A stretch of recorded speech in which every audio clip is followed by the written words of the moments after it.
Hola, tutorandos de YouTube, ¿qué tal? En la clase de hoy vamos a hacer un poco un remix de los vídeos anteriores. Hemos hablado ya de que la velocidad es la derivada de la posición, de que la aceleración es la derivada de la velocidad y de que la fuerza es menos la derivada de la energía potencial.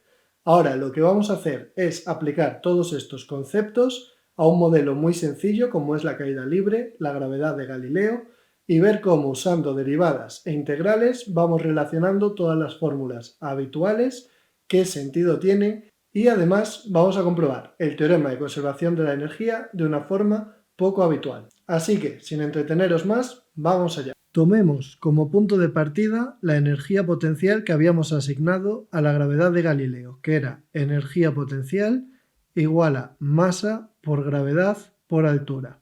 Le llamábamos x a la altura excepcionalmente, pero la idea es la de siempre, que cuanto más alto esté un objeto, mayor será su energía potencial.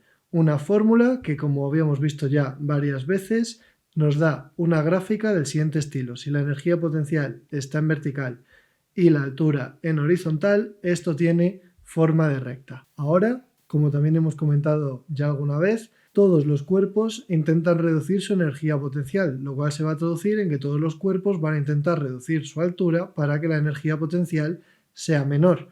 Y según vimos en el vídeo de la semana pasada, la fuerza con la que un cuerpo se ve impulsado a reducir la energía potencial es menos la derivada de la energía potencial con x.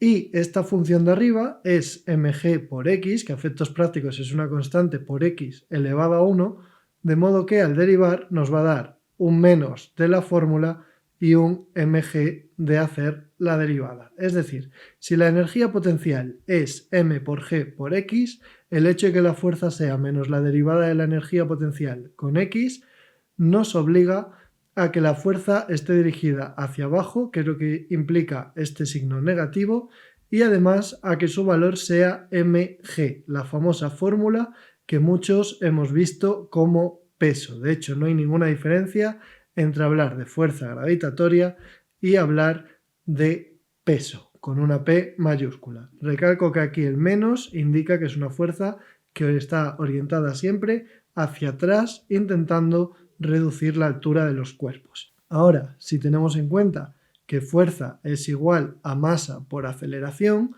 podemos despejar de aquí que la aceleración es igual a la fuerza dividida entre la masa. Y como la fuerza es menos m por g, si lo dividimos entre la masa, las masas se cancelan y llegamos a la conclusión de que la aceleración tiene que ser igual a menos la constante g. Es decir, que la aceleración de todos los cuerpos sometidos a una energía potencial mgx tiene que ser exactamente igual a menos esa constante g que aparece por el medio. Por eso a la constante de Galileo la llamamos aceleración gravitatoria, porque es la que van a tener todos los cuerpos independientemente de su masa. Fijaos que la masa se nos cancela en última instancia debido a que aparece aquí multiplicando cualquier energía potencial que tenga una masa aquí multiplicando. Al calcular la fuerza preservará esa masa multiplicando y al calcular la aceleración la masa se cancelará y dará lugar a un resultado que no dependa de la masa. Y concretamente verificamos de nuevo que la gravedad afecta a todos los cuerpos por igual independientemente de su masa. A partir de aquí sabemos que la aceleración es igual a la derivada de la velocidad con el tiempo, de tal modo que la velocidad tendría que estarse reduciendo todo el rato según el valor g, y sabemos que los cambios en la velocidad tienen que ser iguales a integrar la aceleración en el tiempo. Si ahora sustituimos, esto nos va a dar menos la integral de la constante g en el tiempo. Esto es como tener g por t elevado a 0, y como ya vimos en el vídeo acerca de las integrales de posición y velocidad en movimiento rectilíneo uniformemente acelerado, esta integral de aquí nos va a dar menos g por la variación del tiempo. Ahora bien, si consideramos que nuestro tiempo de partida es el segundo cero, delta t, cuánto tiempo ha pasado, es el tiempo en el que estemos menos el tiempo inicial, que va a ser 0. Así que podíamos hacer sin ningún problema el cambio de que el tiempo que ha transcurrido es igual al tiempo en el que nos encontramos. Insisto, siempre y cuando el tiempo inicial sea exactamente el segundo cero en nuestro problema. Entonces, esto de aquí es menos g por t y tenemos que la variación de velocidad es exactamente igual a menos g por t. Es decir, cuanto más tiempo haya pasado, más variación de velocidad negativa habrá tenido el cuerpo que se esté moviendo. Si tenemos en cuenta que delta v es la velocidad en el instante en el que estemos menos la velocidad inicial, podemos igualar esto a menos g por t y de aquí llegar a la famosa fórmula de que la velocidad en una caída libre es igual a la velocidad inicial menos la gravedad por el tiempo.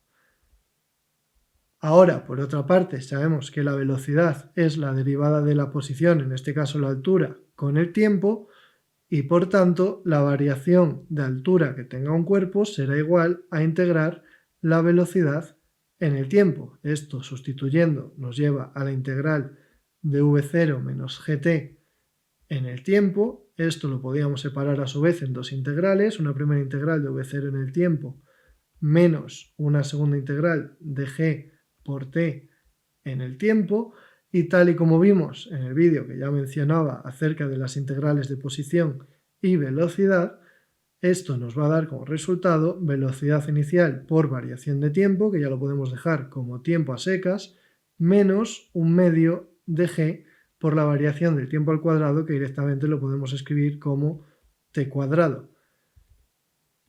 Y si ahora tenemos en cuenta que esta variación de x es x menos x inicial y despejamos, llegamos a la famosa fórmula altura igual a altura inicial más velocidad inicial por tiempo menos un medio de la gravedad por el tiempo al cuadrado.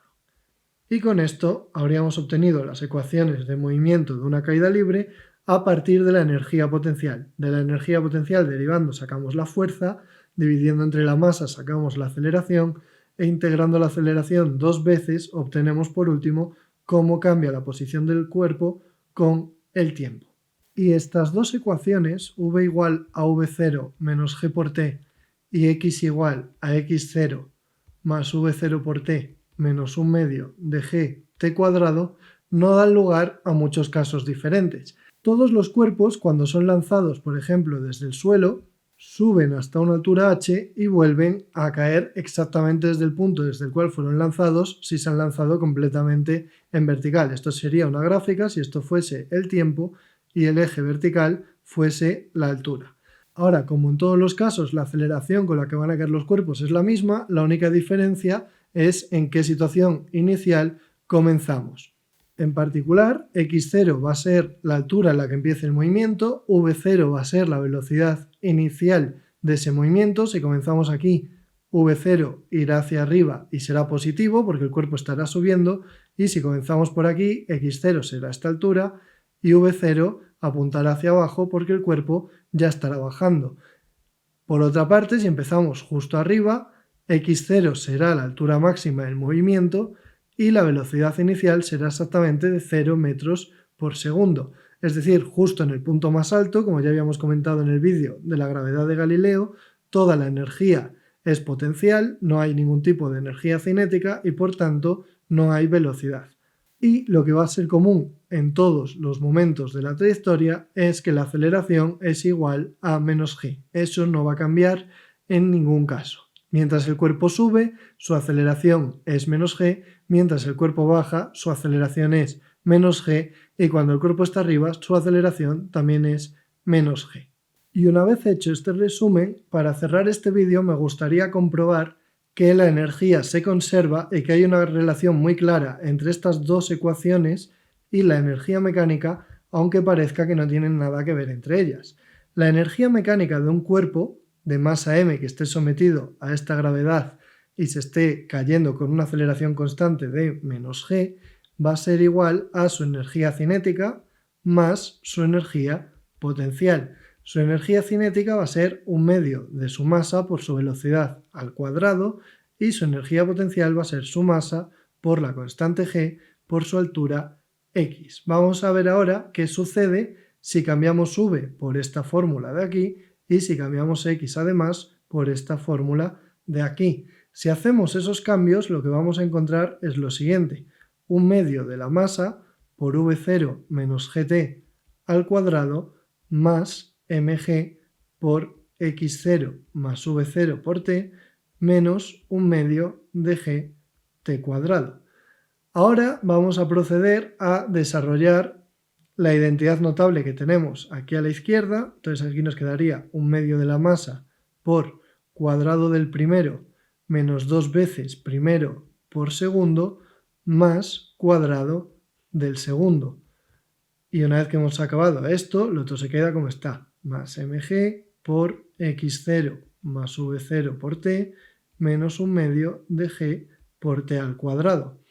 Ahora desarrollamos los paréntesis y nos va a quedar 1/2 de la masa por la velocidad inicial al cuadrado menos el 2 y el 2 se cancelan, mg por v0 por t más 1/2 de m por g cuadrado por t cuadrado más mg por x0 más mg por v0 por t menos 1/2 de m por g cuadrado y por t cuadrado.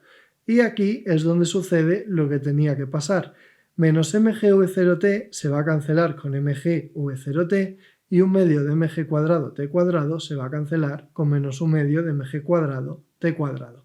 De forma que, en resumen, nos va a quedar 1/2 de la masa por la velocidad inicial al cuadrado más mg por la altura inicial. ¿Y qué es lo que estamos viendo aquí? Pues básicamente que la energía en cualquier instante es exactamente igual si sustituimos a la energía en el instante inicial.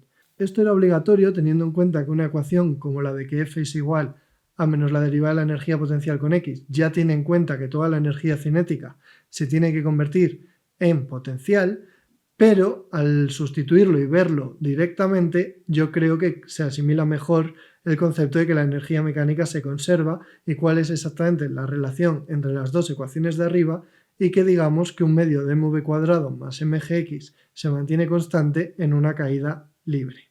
Y este sería el resumen de cómo aplicar todos estos conceptos. Espero que os haya servido para afianzar ideas y la semana que viene vamos a hablar del momento lineal y su conservación. Así que ya sabéis, para más física nos vemos el próximo lunes a las 8.